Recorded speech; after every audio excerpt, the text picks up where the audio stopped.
Os mangás cancelados da Shonen Jump, contos perdidos. Só deixa eu ver aqui se o som tá funcionando. Tá tudo funcionando, então bora lá.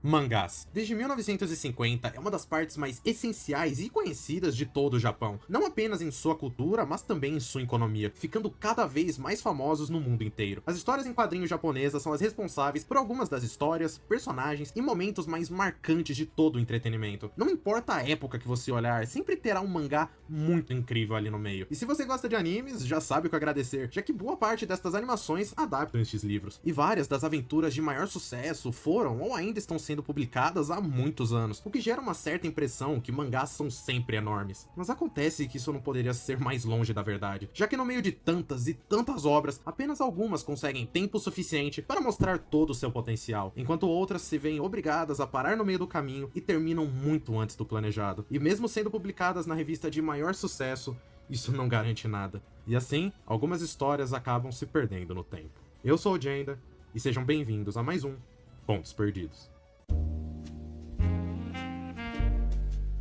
Na verdade é o contrário, né? Ele falou, né, que você ser publicado na revista de maior sucesso não garante nada. É meio que o contrário. Você ser publicado na... Tá acelerado o vídeo um pouquinho, né? Vou botar no normal. Você ser publicado na revista de maior sucesso significa que você vai ter que vencer tantos competidores que a chance mais é de você ser cancelado no processo. Claro, existem muitas maneiras diferentes para publicar uma história, e com o avanço da internet e das redes sociais, hoje você pode muito bem postar seus mangás da maneira que você quiser. Mas e se você quiser ter algo físico e impresso? Nesse caso, para nós da terra Tupiniquim, o maior problema é apenas pagar pelo mangá que queremos, já que temos várias editoras aqui que publicam quase todas as histórias de sucesso, já separadas em seus volumes próprios. Isso porque no Japão, as coisas são um pouco diferentes. Na Não Terra do Sol são exatamente todas as histórias de sucesso, né? São as histórias de sucesso que eles veem que pode ser popular aqui, por algum motivo. Então, lá no Japão, você tem muitas histórias que são sucesso absoluto que aqui a gente nunca ouviu falar. City Hunter, ninguém nunca ouviu falar de City Hunter aqui, mas lá no Japão é importante para um cacete. nascente, a provável maneira mais popular para adquirir e acompanhar os novos mangás do momento são as revistas de antologias. Uma publicação com diferentes periodicidades e por diferentes empresas que reúne os últimos capítulos de diversas histórias, normalmente sendo separadas pelo seu público-alvo, para apenas depois lançar os volumes de um único mangá. Aqui encontramos, além de várias séries acontecendo simultaneamente, algumas propagandas e anúncios de produtos relacionados à revista. Este meio de lançar os mangás é algo estabelecido lá há muitos anos, e dentro de todas as variantes, a provável mais famosa é a Weekly Shonen Jump. Lançada pela Shueisha em 1968, é uma coletânea de revistas da categoria Shonen. Em resumo, histórias para um público pré-adolescente, e é conhecida por muitas séries. Boing, e até boing. os dias de hoje, você provavelmente curte algum anime ou mangá que nasceu nela. Sendo conhecida como O interessante é que a Shonen Jump nem sempre foi esse titã que a gente conhece hoje em dia, né? É bizarro como as coisas mudam com o tempo e nada impede da Shonen Jump também ser destronada no futuro. Apesar de que no ecossistema atual é capaz de eles serem destronados por uma competidora de outro país, digitalmente, pelo Webtoon ou outros, né, dessa área.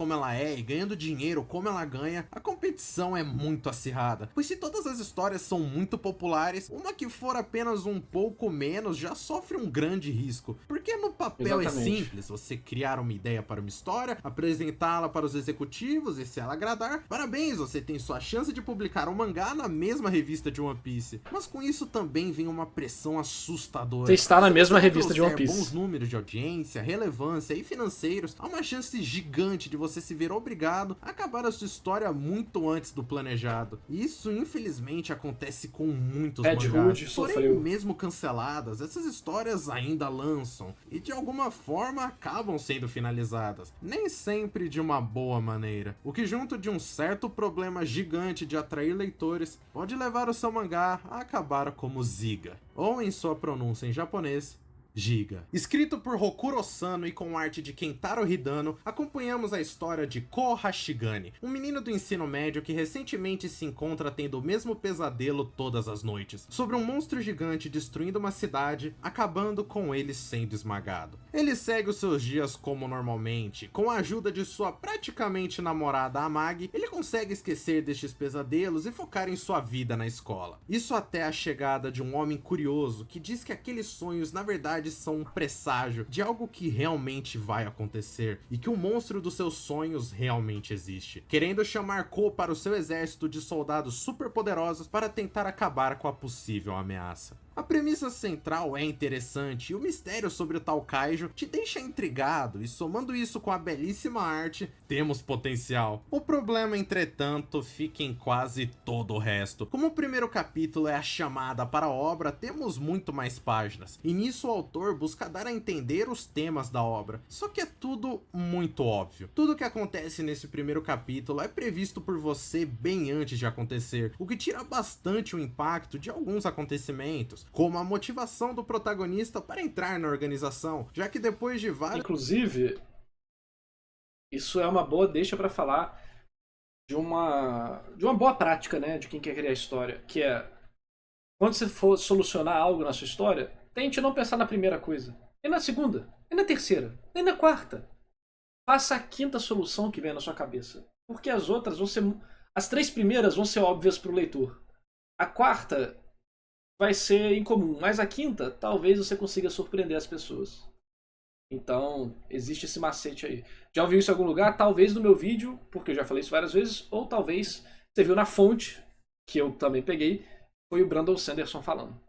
Momentos bonitinhos com a Magi e cenas mostrando que a vida dele seria totalmente diferente sem ela, você consegue acreditar que ela não vai passar desse capítulo. A construção para essa cena é feita do jeito mais bobo já visto. Mesmo com a arte, esses momentos acabam ficando meio nada com a história, pois o motivo principal deles terem toda essa proximidade é que em uma corrida na educação física que ele não queria se esforçar, ela disse: se esforce. E toda a parte do exército também não ajudam muito, com poderes sobre ondas cerebrais que eu não faço a menor ideia de como explicar, e os personagens que eu não consigo lembrar o nome de tão memoráveis que eles são. A história é bem dark também. No primeiro capítulo já somos apresentados ao ataque mais forte de Ziga, um raio que destrói apenas matéria orgânica, deixando todo o resto intacto, o que fornece alguns quadros bem impactantes. Mas pense algo aqui comigo. Uma história sobre um jovem vivendo uma vida normal que acaba perdendo seus entes queridos por causa de monstros gigantes, que jura vingança contra toda a sua existência, se junta a um exército que luta contra eles, e um pouco mais pra frente já descobre que, spoiler,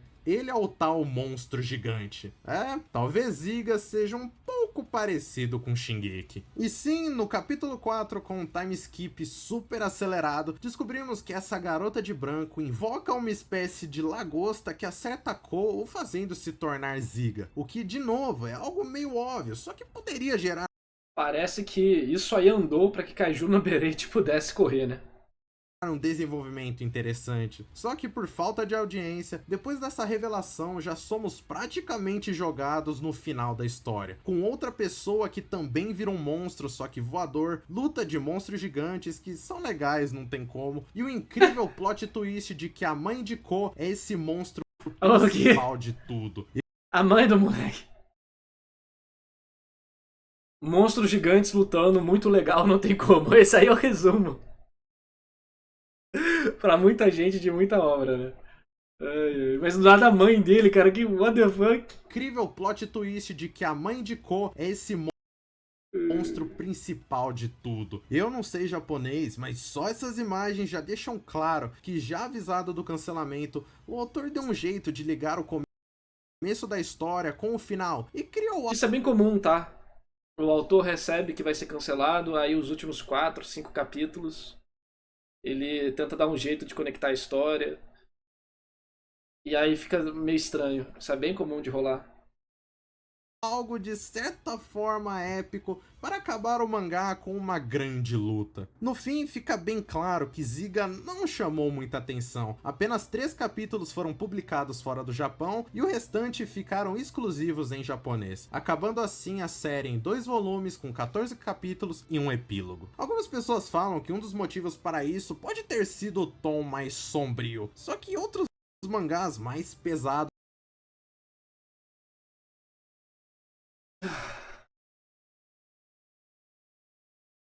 Cara, quem fala que isso era muito dark, mano, pra defender a obra, já se perdeu, mano. Porque a obra foi cancelada porque provavelmente a escrita era ruim, cara. Não era porque era darkzeira nem nada, era porque a escrita era ruim.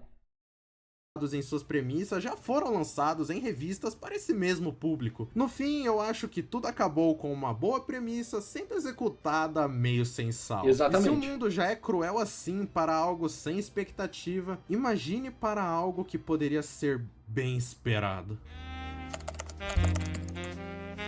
Depois do final de Bleach, que foi por muito tempo um dos carros-chefes da Shonen Jump, era o sonho da editora achar outra mina de ouro dessas. E como sempre, um mangá termina e outro já entra logo em seguida. Isso é foda, e com né? isso recebemos Red Sprite, lançado dias após o término de Bleach. Red Sprite, escrito e desenhado por Yagi Tomohiro, conta a história de Tatsu Frampt, um menino que mora junto de várias outras crianças em uma espécie de orfanato longe das cidades, pois seu professor explica que eles possuem uma doença e por isso devem ficar isolados. Sonhando em ser capitão de um dirigível junto de seus amigos para chegarem na lendária ilha voadora de Magônia, Tatsu rapidamente observa o seu sonho cair de suas mãos quando um doutor do mal ataca e sequestra todos dali, com apenas Tatsu conseguindo fugir com a ajuda de seu tutor, que revela ao protagonista as crueldades do mundo, revelando a real natureza de seus corpos e inspirando o jovem capitão a salvar todo o seu povo. Red Sprite, como Ziga, conta com uma boa arte, mas mais do que o seu antecessor, ele corre do início ao fim. Em seu primeiro capítulo, com quase 50 páginas, somos apresentados a um grupo enorme de personagens que... Eu acho que isso é um ponto interessante da gente conversar. A Shonen Jump, conforme o tempo foi passando e novas tendências foram aparecendo, e Vimeo, TikTok, Vimeo não, Vines, TikTok, Snapchat e e o ritmo dos mangás foi mudando naturalmente, né? Hoje em dia, a Shonen Jump, os autores sentem uma pressão de apresentar tudo o mais rápido possível. No primeiro capítulo já tem muita coisa que você fica, porque já é tudo jogado na tua cara, assim, tararara. Por quê? Porque eles têm medo da pessoa não acompanhar, de não ter o ritmo para agradar a nova geração de leitores que está cada vez mais incapaz de se concentrar em uma experiência. E se não for em 5 segundos, não quer mais. Bem imediatista, pois é. Então, assim, nessa época, 2016, que foi o final de Bleach, nessa época ainda não era assim, igual tá intensificado hoje, mas é um processo lento que vai rolando. Então eu imagino que nessa época já tivesse uma perspectiva de eu preciso marcar, ainda mais vindo depois de um dos Big Three, eu preciso marcar, eu preciso fazer sucesso, eu preciso me destacar, senão eu vou ser atolado à lama. E aí nessa ânsia acaba enfiando coisa demais no capítulo que não deixa ele respirar e prejudica a obra toda, entendeu?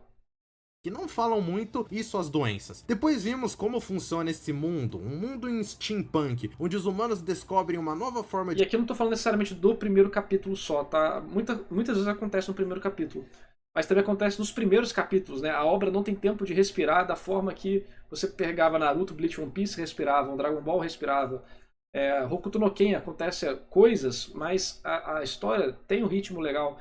Então acho que talvez pelo sucesso e pela expectativa e pelo peso, essas estreias se sintam na obrigação de chocar o leitor logo no início, de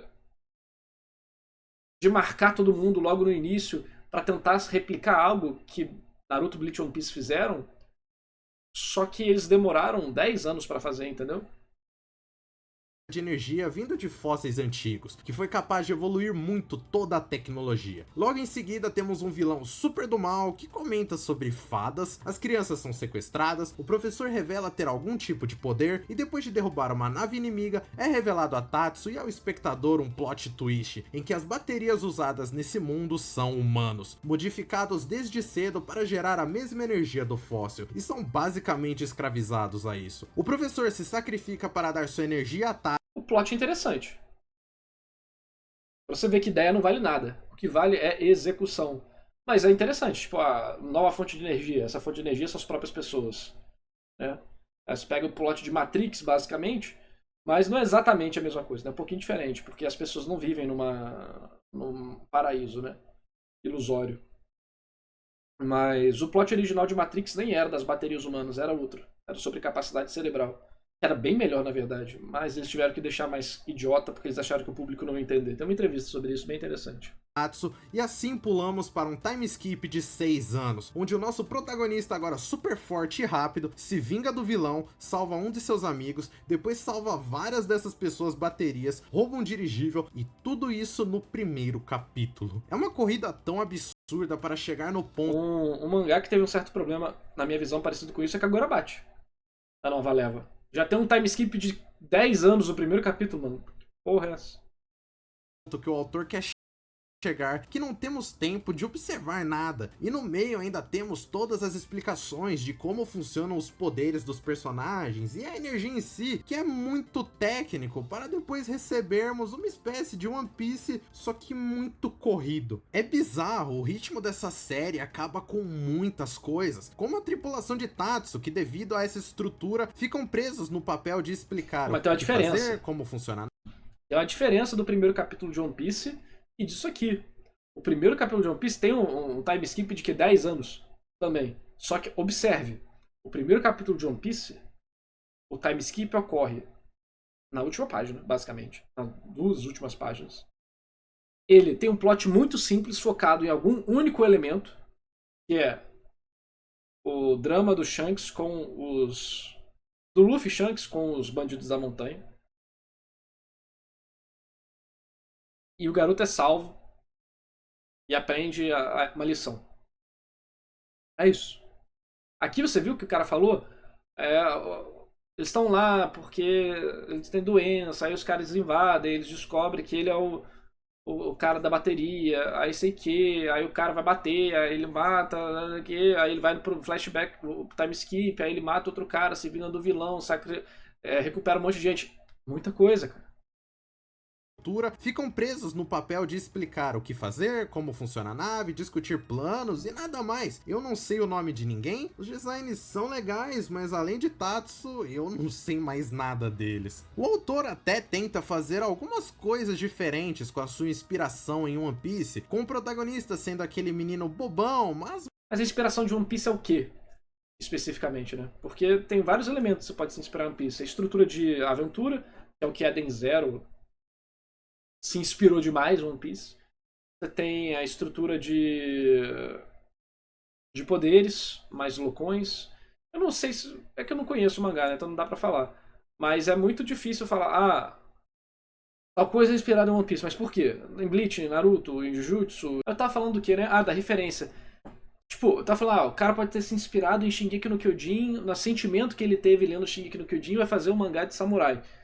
Não tem uma referência direta, mas a referência da obra veio de Shingeki no Kyojin. Então, referências são coisas muito mais complexas do que parece. O povo acha que referência é Kimetsu usou os Hashiras, então a referência os Capitães de Bleach. No caso, tipo, de fato é. Mas não, uma obra não precisa ser só isso, a referência. Pode ser outras coisas, pode ser além, entendeu?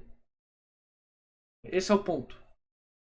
E eu acho que a gente acaba se limitando nesse quesito.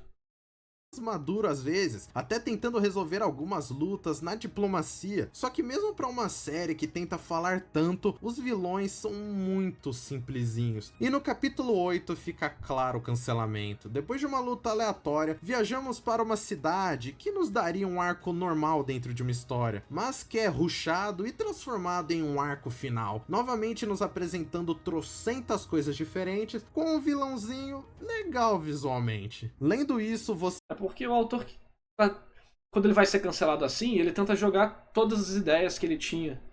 Tem duas abordagens, né? O autor tenta apressar tudo que ele tinha em mente para a história, ou ele continua a história como se nada fosse acontecer. E vai cancelar no meio, sem finalização mesmo, que se foda, e eu não vou zoar a minha arte por causa disso. Essas duas abordagens.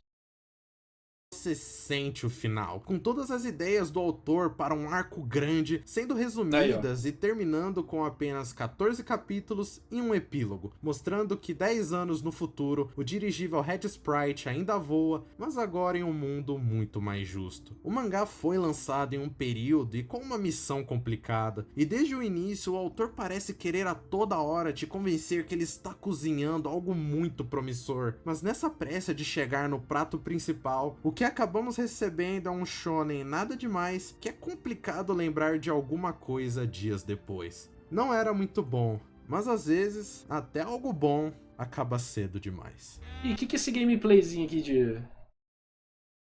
de Bleach no fundo? Qual que é esse jogo aqui? Não conheço não. Sensei no Burge foi lançado em 2012 e apenas mostrando a capa é fácil reconhecer que é uma obra de Kohei Horikoshi, autor de Boku no Hero.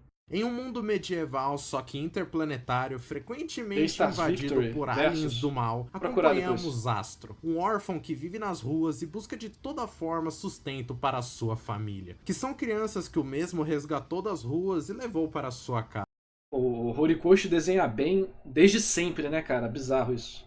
Um dia, olhando para o céu triste por ter perdido seu emprego, ele é confrontado pelo príncipe de indústria, Bouge, que é estranhamente muito familiar com Astro. Cansado da vida de príncipe, ele troca de lugar com um garoto, segundos antes de ser baleado. E agora o recém-plebeu terá uma missão duríssima à frente, usando da arma real Org para salvar o seu planeta. Esse aqui é, na verdade, muito bom. Não é nada que vai derrubar o seu mundo, mas também não precisa ser. Horikoshi usa bem das convenções do gênero para contar uma boa, porém simples história. Desenha bem desde Astro sempre. É um órfão que sonha com o conceito de família e acha um crime aqueles que tentam ferir essa ideia, o que pode ser facilmente trocado por amigos e dizer poder da amizade. Mas temos algo a mais aqui. Pegando de exemplo o segundo capítulo, onde enquanto Astro ainda fingia ser o príncipe para que o rei e seu guarda-costas Tiamat não descobrissem, com medo de uma possível pena, temos essa mesma ideia sendo executada para um belo humor fora de contexto, mas quando confrontado com o rei, pai de Burge, essa mesma ideia é posta em conflito, já que se família é a coisa mais importante de todas, fingir ser o filho que pode não estar mais aqui para o pai dele é o maior dos crimes.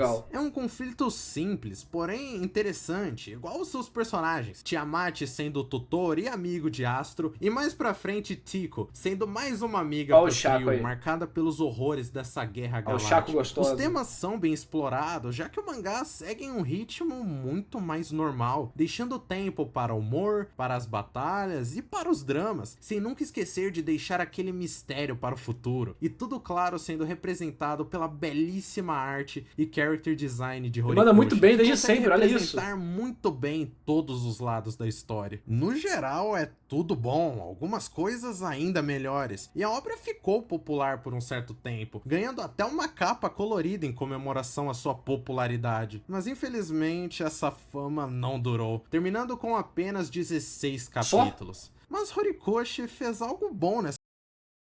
Cara, os outros terminaram com 14 mais um epílogo.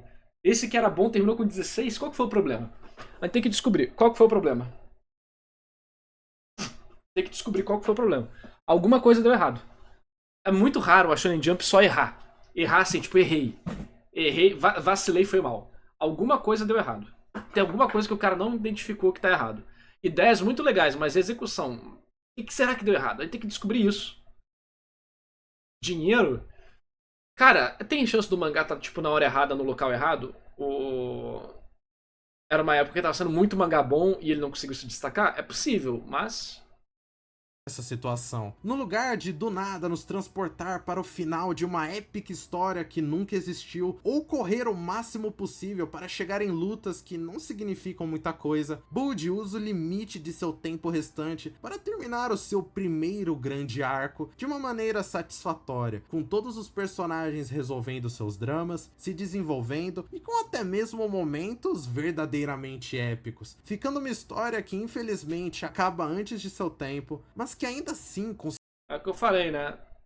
Em vez de rushar a história, ele terminou na. Ele continuou fazendo o que seriam os próximos capítulos da história. Ele falou: não vou cagar tudo. Vocês vão ficar sem fim mesmo. conseguiu ser trabalhada de uma forma que você fica satisfeito, mas querendo mais. Infelizmente, isso não vai acontecer. O mundo das publicações de mangás é cruel, com boas histórias sendo canceladas e outras piores sendo mantidas por motivos financeiros, com autores tendo que trabalhar muito para tentar achar um público antes que seja tarde demais. É triste perceber o quão frequentes são esses cancelamentos. Existem muitos e muitos outros exemplos de obras que, igual essas três, não puderam mostrar todo o seu brilho, às vezes sendo vítimas dos seus próprios erros ou pelo puro e simples azar. Essas foram apenas as que eu li e me interessaram. E é muito triste pra mim pensar que vivemos em um mundo onde nunca descobriremos aonde Ziga queria ir, qual seria... Falando nisso, um jogo nível Dragon Ball Sparking Zero de Cavaleiro do Zodíaco ia ser hype pra caralho. Agora eu preciso de um jogo foda de Cavaleiro do Zodíaco. Simplesmente preciso. Os próximos grandes arcos de Red Sprite, ou como terminaria a história do Príncipe Astro, já que infelizmente, por dezenas de motivos, estes mangakas talentosos em seus determinados aspectos não puderam completar as suas histórias, com seus verdadeiros planos que hoje, infelizmente, não são nada mais do que contos perdidos. Interessante, legal o vídeo, legal o canalzinho pequeno. Vou passar pra vocês aí. Aparentemente ele fala de mangá, ele fez um vídeo de Red Hood também. Vou passar pra vocês.